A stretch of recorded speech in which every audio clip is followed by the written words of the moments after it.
Voilà. On va tout juste continuer parce que qui dit bien sûr magazine parlera d'une mise en page en colonne. Là, ce serait peut-être plus juste pour une mise en page, bien sûr, d'ouvrage, ainsi de suite. Mais dans notre cas ici, je vais d'abord ouvrir la barre de spécification. Je clique d'abord à l'endroit de mon article. Ici, si vous regardez bien, pour le moment, on n'a qu'une seule colonne.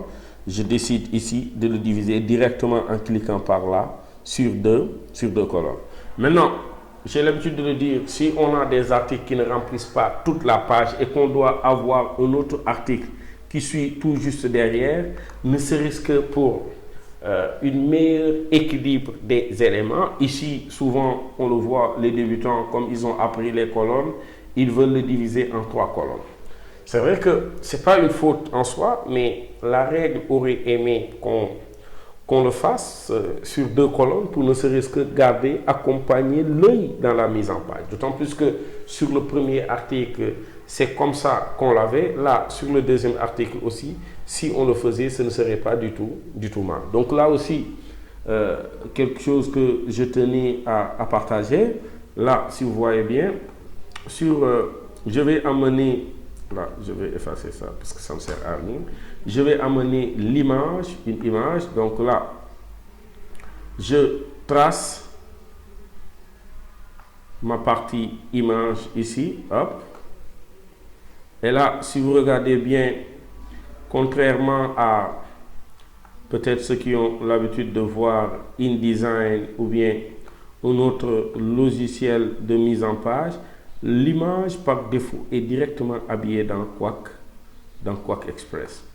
Qu'est-ce que ça signifie? Ça veut dire que le texte, par défaut, laisse de la place à l'image. Donc ici, il ne me reste plus qu'à importer, CTRL E du moins, dans Quark Express. Donc là, je vais aller dans Bureau, dans Contenu, ici dans Culture, choisir Festival culturel, les ressortissants de Casamance, celui-là. Par défaut, l'image ne remplit pas toute la zone. Je peux mettre l'image à l'échelle du bloc et maintenant décider de l'agrandir un tout petit peu. En appuyant bien sûr cette fois-ci, j'essaie d'avoir une bonne portion de l'image. Donc là, je suppose que c'est déjà bon. Là aussi sur le deuxième article, je refais la même chose, j'agrandis. Cette fois-ci, là aussi, après je vais régler, CTRL E, les acteurs Fesmac Diourbel. J'agrandis bien sûr la taille en essayant de garder, et là, j'adapte le bloc à l'image. Donc là, comme il me reste un peu d'espace ici, je vais devoir agrandir là, hop. Et là, je vois que l'image est de trop, de diminuer un tout petit pour le limiter à la colonne. Donc là, sur la partie gauche, on suppose que c'est déjà bon, mais tout juste pour vous montrer, pour plus progresser dans la mise en page, cette fois-ci, sur l'article de Festival by Rap ici, de Fou Malade, je prends l'outil texte, je clique dedans.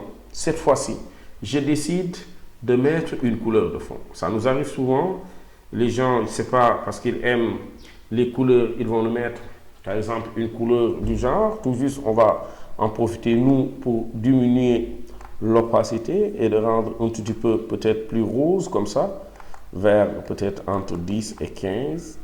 Voilà, 10 et 15, comme ça, 14, 15.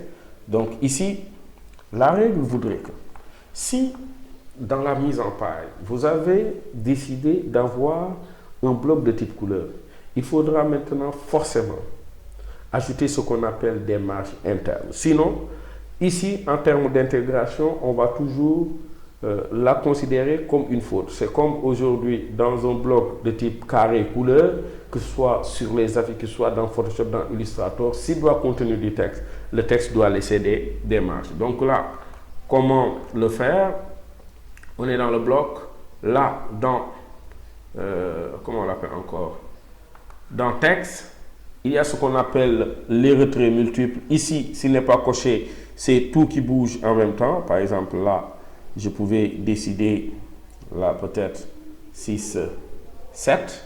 Et là, il a laissé des marges de 7, ne serait-ce que pour le prévisualiser et voir la différence avec ce qu'on avait. Si je vais dans affichage, ensemble de vues et prévisualisation de sortie, on voit que le texte est plus lisible. Affichage, là, on est sur une taille réelle et on voit que bel et bien notre texte devient plus lisible.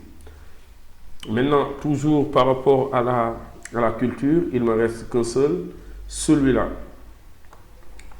Je décide, là, je vais essayer de gagner un peu d'espace par là.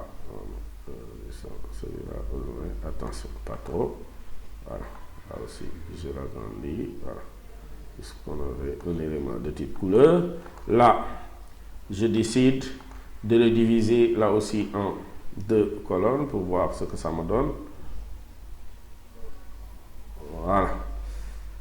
Un article sur lequel, sur le dossier, maintenant, l'article qui est là, si vous le voyez bien, il déborde pour aller dans une autre page. Donc là, je vais aller dans affichage et là, je vais afficher ensemble de vues. Je vais afficher les éléments par défaut pour pouvoir le voir. Ici, on voit qu'il y a du texte en trop et dans la mise en page, comme j'ai l'habitude de dire, comme on ne peut pas supprimer, c'est du contenu textuel, c'est en fait des fois le contenu qui conditionne la mise en page. Donc ici, on va en profiter pour vous montrer comment lier 2 blocs, comment continuer le texte qui est là. On va créer un autre bloc de type texte. Et là, qu'est-ce qu'il y a lieu de faire? Sous l'outil texte, il y a l'outil chaînage. Qu'est-ce qu'on fait? On clique sur le bloc lequel on veut chaîner avec l'autre.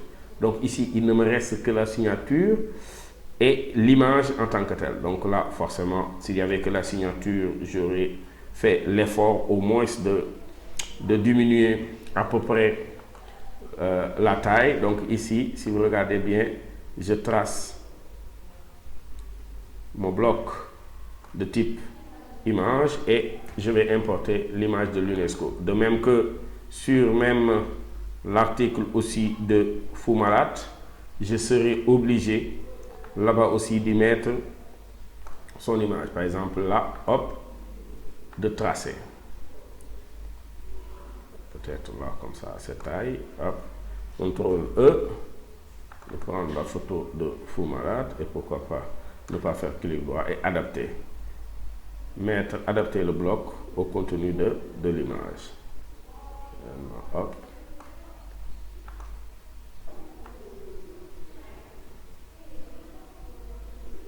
On va essayer de chercher une taille qui va nous permettre au moins d'avoir, maintenant des fois aussi c'est pour des besoins de design, voilà, et d'intégration. Voilà, je préfère ceci, qu'on ait le chapeau qui fait la hauteur de notre, à peu près de notre texte, de notre image du moins. Donc là, si vous voyez bien, quand j'ai mis l'image, le texte s'est rendu à la ligne. Donc ici, vous avez vu comment dans Quack Express, l'image par défaut est habillée. Maintenant, certaines règles s'appliquent ici. Dans un bloc de type texte, de type couleur, il faut toujours mettre des marges internes. Maintenant, même si le texte est habillé, on ne le voit pas pour le moment, mais ne serait-ce que sur ces éléments qui sont là, ce n'est pas gênant, d'autant plus qu'ils sont sur colonne et le texte suit tout juste après.